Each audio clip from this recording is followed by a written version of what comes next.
नमस्कार दोस्तों, हमारी आज की कहानी का नाम है उलाहने। शाम होते ही आरती का बेटा बाहर घूमने के लिए बहुत परेशान करने लगा। पहले तो वो ये बोलकर समझा देती थी कि बाहर कोई नहीं जा रहा, देखो पापा भी घर पर हैं। पर अब तो वो भी जाने लगे और इसका सेंटर भी नहीं खुल रहा जहाँ जाकर इसे अच्छा लगता था। दिन भर आरती उसे किसी न किसी काम में व्यस्त रखती है, पर शाम होते ही ये बाहर जाने की जिद करने लगता है। शाम के काम आरती आसानी से कर पाए, इसीलिए वो उसे एक राउंड यूं ही सड़क पर घुमा लाती है। उस दिन भी आरती उसे यूं ही घुमाने ले गई थी, पर पार्क के पास पहुंचते ही बेटा अंदर जाने की जिद करने लगा और सड़क के बीचों बीच ही बैठ गया। किसी वजह से पार्क के गेट पर ताला लगा था, पर यह बात आरती उसे कैसे समझाती। जाने कितनी बार आरती ने अपने बेटे को ताला दिखाया, बताया कि ये बंद है और बड़ी मुश्किल से उसे वहाँ से उठा पाई। इस आपाधापी में कब आरती के सर से चुन्नी हट गई, उसे ये एहसास भी नहीं हुआ। जैसे तैसे बेटे को समझाकर उसे खड़ा किया और आरती ने जल्दी से अपनी चुन्नी ठीक की, और इस उम्मीद से कि शायद किसी ने नहीं देखा होगा उसे बिना चुन्नी के, क्योंकि आरती के घर में बहुओं को सर ढकना अनिवार्य है। बेटे को लेकर घर आ गई।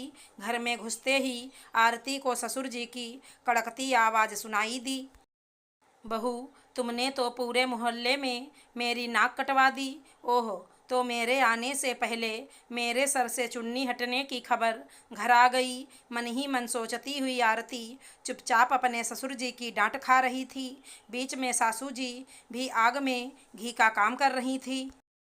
देखो, आज वो मेहता जी बता के गए हैं कि तुम्हारी बहू सड़क पर बिना चुन्नी के घूम रही है। अब जाने किसे किसे सुनाएंगे और जाने कितने उलाहने आएंगे। अभी तो आरती दोनों की बातें सुन आंखों में आंसू लिए बिना कुछ बोले बेटे को लेकर अंदर चली गई और खाने की तैयारी करने लगी।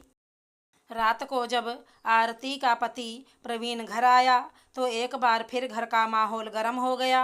देखो प्रवीण, तुम्हारी बीबी की वजह से पूरे मोहल्ले में हमारी थू थू हो रही है। पहले तो बेटे का बहाना बनाकर उसने साड़ी से सूट पहनना शुरू कर दिया और अब तो वो सड़क पर बिना सर ढके घूमती है। अब मैं इसे अपने घर में नहीं रख सकता, इसे इसके मायके भेज दो। प्रवीण तो सब समझता था कि आरती के लिए कितना मुश्किल होता है बच्चे को संभालना। वो तो सुबह ऑफिस चला जाता है, दिन रात एक कर आरती ही तो सारी जिम्मेवारी उठाती है। तो प्रवीण ने सिर्फ इतना कहा, ठीक है पापा, मैं अपनी बीबी बच्चे को लेकर कहीं और किराए से घर ले लूँगा ताकि आपकी झूठी इज्जत बची रहे। जिन मेहता अंकल ने आपसे आरती की शिकायत की है, उन्होंने ये तो देखा कि सर पर चुन्नी नहीं है, पर उन्हें ये नहीं दिखा कि बीच सड़क पर बहू परेशान हो रही है। उन्हें तो आगे बढ़कर आरती की मदद करनी चाहिए थी, पर नहीं, वहाँ तमाशा देख कर आए और यहाँ आकर सुना दिया। आपको भी बहू की परेशानी नहीं दिखी, घूंघट का हटना दिखा और सूट के लिए उसने कोई बहाना नहीं बनाया। उसे मोनू को एक्सरसाइज कराने में परेशानी होती थी, तब मेरे कहने से ही पहनना शुरू किया। खैर, आपको क्या समझाना, आपको हम दोनों का दुख कहाँ दिखता है। कहते हुए प्रवीण की आंखें भर आईं। हाँ हाँ, हम तो दुश्मन हैं तुम्हारे। बहू के लिए कुछ कहो तो हमेशा उसकी ही तरफदारी करता है, पापा ने चिल्लाकर कहा।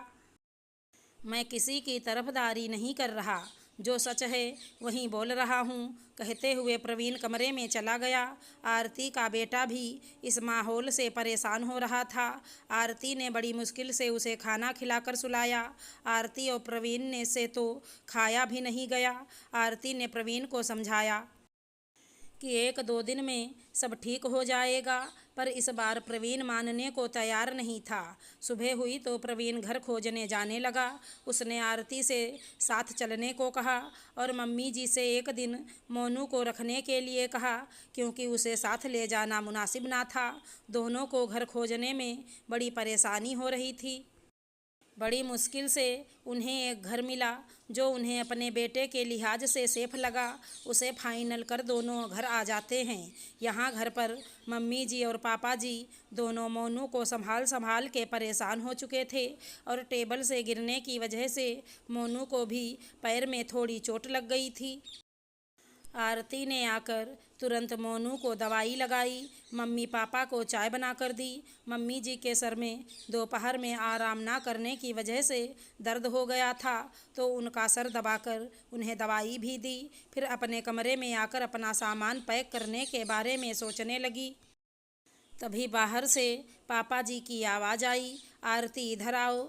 आरती अपनी चुन्नी सही करते हुए बाहर आ गई। सोफे पर बैठी मम्मी जी ने आरती को हाथ पकड़कर अपने पास बिठा लिया और उसके सर से चुन्नी हटाते हुए बोली, मुझे माफ़ कर दे आरती, मैं कभी समझ ही नहीं पाई कि एक बच्चे को संभालने में कितनी परेशानी आती है। समझती भी कैसे? तुमने और प्रवीण ने कभी समझने का मौका ही नहीं दिया। हमें तो लगता था जैसे सारे बच्चे परेशान करते हैं वैसे ही ये भी कर रहा है। पर आज जब तुम पहली बार मोनू को मेरे पास छोड़कर गई तो पता चला कि कितना मुश्किल है। ऊपर से तुम्हें सर का पल्ला भी संभालना पड़ता है। तभी पापा जी बोले, आज से इसे संभालने में हम दोनों तुम्हारी मदद करेंगे और तुम बिल्कुल आज़ाद हो इस बंदिश से। फिर प्रवीण की तरफ देखकर बोले, बेटा तुम सही कह रहे थे। हमें अपनी झूठी इज्जत के आगे तुम दोनों का दर्द दिखा ही नहीं। हम ये देख ही नहीं पाए कि तुम दोनों कितना परेशान हो। पर अब ऐसा नहीं होगा। हम हर मुश्किल में तुम्हारे साथ हैं। बस तुम दोनों इस बच्चे का अच्छे से ख्याल रखो। प्रवीण और आरती ने मुस्कुराते हुए दोनों के पैर छू लिए। आज मुश्किलों के ढेर से एक मुश्किल कम हो गई थी। अगर हमारी कहानी पसंद आई हो तो चैनल को लाइक शेयर सब्सक्राइब करें। धन्यवाद दोस्तों।